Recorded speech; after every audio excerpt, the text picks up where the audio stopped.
Hi అందరికీ welcome to my channel. Mutton దోసకాయ curry ఎలా చేయాలో చూపిస్తాను.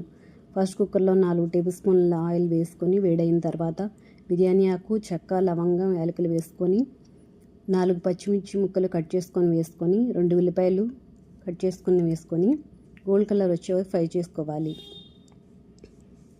2 టేబుల్ స్పూన్ అల్లం వెల్లుల్లి పేస్ట్ వేసుకొని పచ్చివాసన పోయే వరకు ఫ్రై చేసుకోవాలి. మటన్ వేసుకొని వాటర్ పోయేంత వరకు కుక్ చేసుకోవాలి. చిటికెడు పసుపు, 2 టేబుల్ స్పూన్ కారం, 2 టేబుల్ స్పూన్ సాల్ట్ వేసుకొని 1 టీ స్పూన్ గరం మసాలా వేసుకొని కట్ చేసుకున్న దోసకాయ ముక్కలు వేసుకొని ఒకసారి అంతా కలుపుకోవాలి.